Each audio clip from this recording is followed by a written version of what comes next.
bagaimana menjaga kewarasan sebagai sandwich generation. Harus membiayai kehidupan orang tua atau keluarganya orang tua, keluarga sendiri, dan anak-anak. Saya sebenarnya ingin tambahin ya.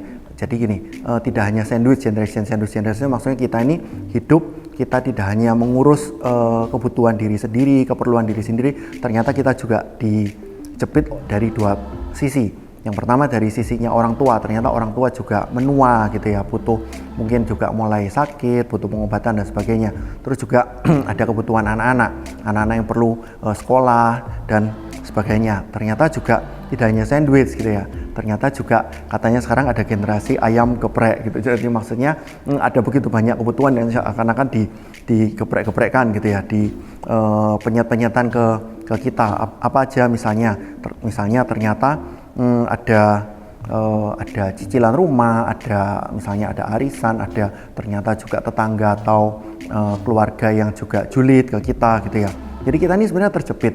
Gitu. Firman Tuhan mengatakan bahwa hormatilah ayahmu dan ibumu supaya lanjut umurmu gitu. Tetapi juga di satu sisi yang lain kita juga harus bertanggung jawab ke memanage untuk diri kita sendiri dan keluarga kita sendiri, dan terkadang itu pun kita masih terpontang-panting. Jadi saya ingin mengencourage kita semua bahwa jangan kita terjebak dalam pola pikir biner. Oh, kalau nggak ini ya ini, atau pilih salah satu seperti buah simalakama. Kalau nggak ini maka saya harus pikir ini gitu ya. Tetapi Efesus 5 ayat 15 berkata, karena itu perhatikanlah dengan seksama bagaimana kamu hidup. Jangan seperti orang bebal, tetapi seperti orang arif. Dan pergunakanlah waktu yang ada, karena hari-hari ini adalah jahat. Sebab itu janganlah kamu bodoh, tetapi ini yang penting, usahakanlah supaya kamu mengerti kehendak Tuhan. Di sini saya ingin memberikan beberapa tips praktis bagi kita semua, Anda atau termasuk saya juga yang sekarang ini ada di generasi sandwich ataupun generasi ayam geprek gitu ya. Yang pertama, pola komunikasinya harus sehat.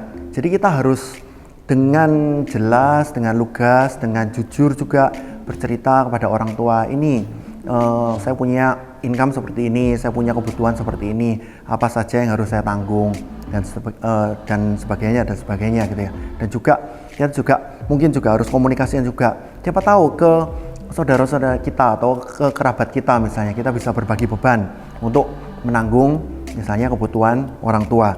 Yang kedua, ini yang juga penting, disiplin dan manage keuangan dengan cermat. Gitu. Kita harus mencatat misalnya kebutuhan kita, mungkin dimasukkan ke amplop gitu ya. Ini amplop untuk misalnya, ini amplop untuk operasional, ini amplop untuk perpuluhan, ini amplop untuk keperluan ini, dan keperluan itu termasuk untuk membackup kebutuhan orang tua dan sebagainya.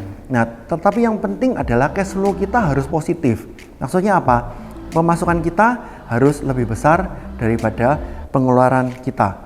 Caranya gimana? Itu yang harus kita minta hikmat dari Tuhan. Kalau misalnya memang perlu, apakah pekerjaan kita, utama kita dari misalnya jam 8 pagi sampai jam 5 sore, perlu nggak kita untuk menambah penghasilan dengan cara mungkin dengan side hustle gitu misalnya. Side hustle seperti apa? Kita menjadi freelance di mana gitu, atau kita menambah penghasilan dengan berjualan online atau apa gitu. Dan yang paling penting juga, selain kita memikirkan bagaimana supaya pemasukannya lebih besar, kita juga harus meminimalkan pengeluaran kita. Jadi misalnya kita harus disiplin, memang atau beberapa hal-hal yang tidak perlu dibeli, misalnya beberapa hal yang kita ingin tetapi itu justru malah nanti tidak terpakai atau tidak berguna, itu kita harus disiplin, kita tolak, kita tidak mau beli. Demikian beberapa tips praktis bagaimana kita sebagai anak-anak muda atau kita sebagai orang-orang yang dewasa muda bisa diberikan hikmat oleh Tuhan untuk kita memanage segala sesuatunya, sehingga kita tetap bisa respect dengan orang tua, kita bisa support orang tua, tetapi di saat yang sama kita juga bisa memanage diri kita sendiri dan keluarga kita.